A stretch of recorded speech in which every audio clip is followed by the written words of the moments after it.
Bismillahirrahmanirrahim. Assalamualaikum warahmatullahi wabarakatuh. Selamat sore, salam sejahtera begitu kita semua.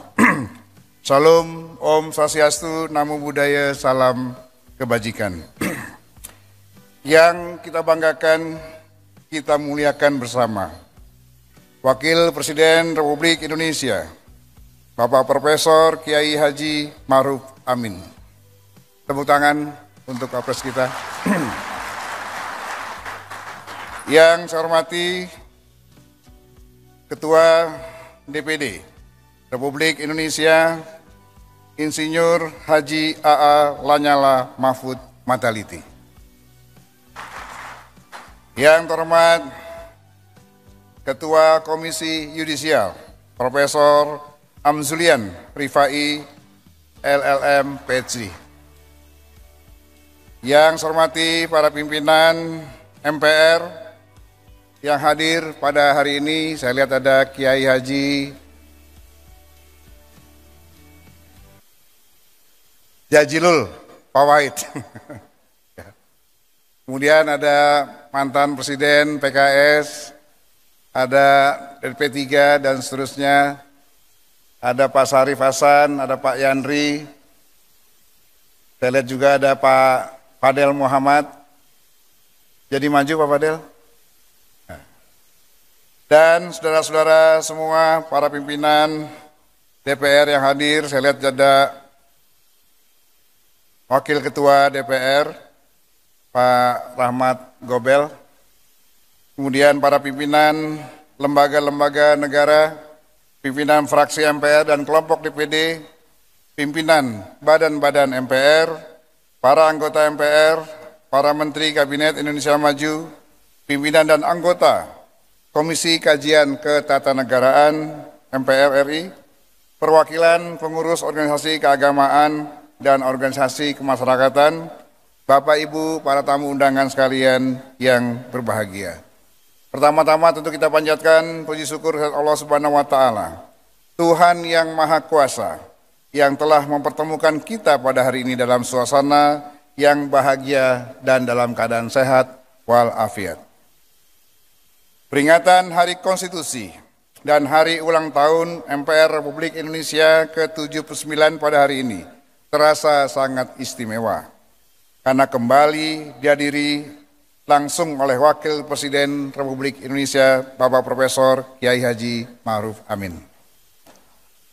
Boleh tepuk tangan. Untuk itu, kami atas nama pimpinan dan anggota MPR, sekali lagi mengucapkan terima kasih pada Bapak Wapres yang telah meluangkan waktu dan meringankan langkah untuk hadir, memenuhi undangan kami di tengah-tengah kesibukan Bapak sebagai Wakil Presiden dalam menjalankan tugas-tugas kenegaraan. Bapak Wakil Presiden, hadirin yang saya hormati. Peringatan Hari Konstitusi adalah momentum penting untuk menyegarkan kembali memori kolektif bangsa, untuk mengevaluasi praktik penyelenggaraan kehidupan ketatanegaraan, serta merefleksikan perjalanan kehidupan bangsa. Apakah sudah selaras dengan tujuan kita dalam bernegara, sebagaimana diamanatkan oleh konstitusi. Dalam konstitusi ini, konstitusi jangan hanya dimaknai sebagai lembaran dokumen hukum saja, karena sejatinya ia mengandung pandangan hidup, cita-cita, falsafah nilai-nilai luhur bangsa yang hanya akan bermakna ketika membumi dalam ruang realita. Sepanjang perjalanan bangsa Indonesia, implementasi konstitusi sebagai dasar negara telah melewati pergumulan sejarah dan dinamika peradaban, mulai dari pemberlakuan Undang-Undang Dasar tahun 1945, Undang-Undang Republik Indonesia Serikat, Undang-Undang Dasar Sementara, Undang-Undang Dasar NRI atau Negara Republik Indonesia tahun 1945 hasil Dekret Presiden 5 Juli 1958 hingga saat ini Undang-Undang Dasar NRI tahun 1945 yang telah diamandemen pada periode 1999-2002.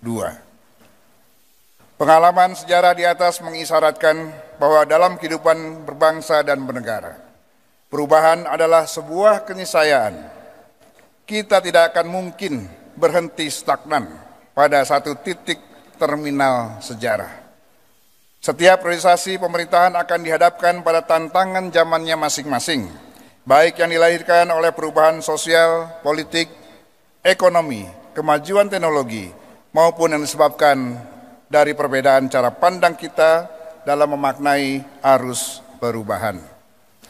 Dalam konteks ini rasanya tidak berlebihan bahwa setelah 26 tahun era reformasi kita jalani, dan dalam momentum Hari Konstitusi dan Hari Ulang Tahun MPR pada hari ini, sudah waktunya bagi kita untuk merenungkan kembali, bermawas diri, dan mengevaluasi bagaimana konstitusi sebagai sumber tertib hukum yang fundamental diimplementasikan dalam kehidupan berbangsa dan bernegara. Dan bagaimana kita memaknai kembali peran dan kedudukan MPR, khususnya pasca amandemen konstitusi yang keempat. Memaknai konstitusi sebagai sumber tertib hukum yang fundamental harus dikonstruksikan dalam konsepsi bahwa sebuah konstitusi harus hidup atau living constitution yang mampu menjawab setiap tantangan dan dinamika zaman. Konstitusi juga harus bekerja atau working constitution yang benar-benar dijadikan rujukan dan diimplementasikan secara nyata dalam praktik kehidupan bermasyarakat, berbangsa, dan bernegara. Demikian pula kita memaknai kembali kedudukan dan peran MPR harus dirujuk dari perspektif MPR sebagai satu-satunya lembaga negara yang memiliki kewenangan konstitusional tertinggi, antara lain mengubah dan menetapkan undang-undang dasar, maupun sebagai satu-satunya lembaga negara yang paling merepresentasikan kedaulatan rakyat dalam bentuk aspirasi politik dan kepentingan daerah, karena MPR terdiri dari anggota DPR dan anggota DPD. Bapak Wakil Presiden, hadirin yang saya hormati, tahun 2024 menjadi momentum penting sebagai tahun politik. Setelah pemilu serentak usai, dalam waktu dekat kita akan melaksanakan transisi kepemimpinan nasional. Dan di penghujung tahun kita pun akan segera disibukkan dengan agenda pilkada serentak yang akan digelar di 545 daerah pada bulan November 2024. MPR sebagai salah satu entitas politik kebangsaan memiliki kewajiban moral untuk mengantarkan masa depan transisi agar berjalan dengan sebaik-baiknya. Dan dalam kerangka transisi politik inilah MPR juga telah menghimpun berbagai pemikiran dari para tokoh bangsa melalui kegiatan silaturahmi kebangsaan.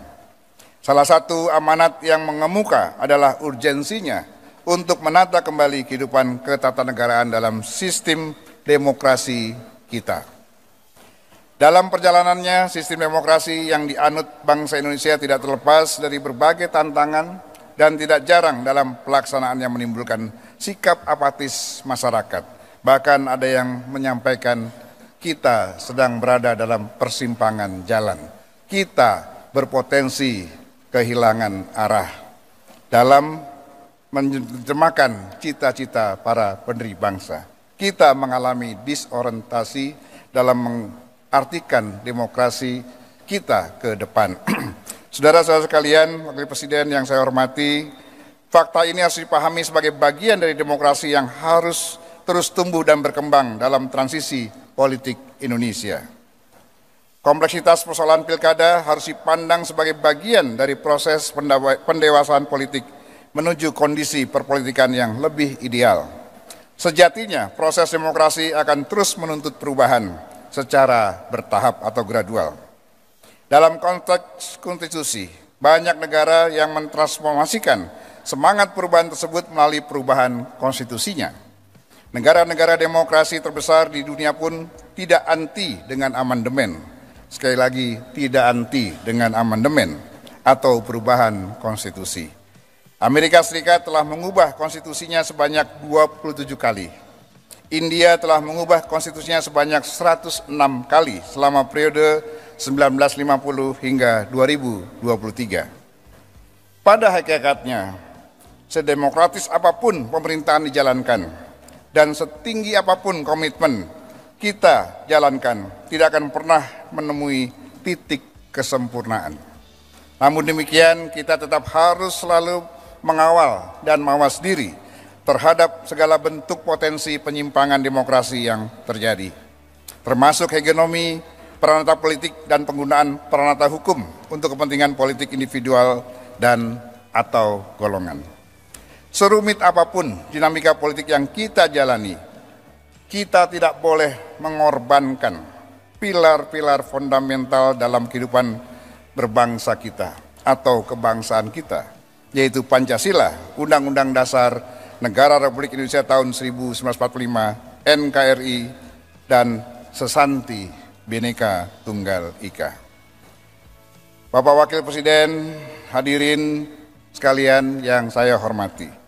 Mengakhiri sambutan saya berharap semoga peringatan Hari Konstitusi dan Hari Ulang Tahun ke-79 MPR ini dapat menjadi momentum kita semua untuk menjadikan konstitusi sebagai rujukan kehidupan kita dalam berbangsa dan bernegara, serta merealisasikannya visi kelembagaan MPR sebagai rumah kebangsaan, pengawal ideologi, dan kedaulatan rakyat. Demikian yang bisa kami sampaikan. Dirgahayu Republik Indonesia, Dirgahayu Konstitusi Indonesia, Dirgahayu Majelis Permusyawaratan Rakyat Republik Indonesia, merdeka! Semoga Allah Subhanahu wa Ta'ala, Tuhan yang Maha Kuasa, senantiasa melimpahkan rahmat dan hidayahnya pada kita semua. Amin ya Rabbal Alamin. Wabillahi taufiq wa hidayah. Wassalamualaikum warahmatullahi wabarakatuh.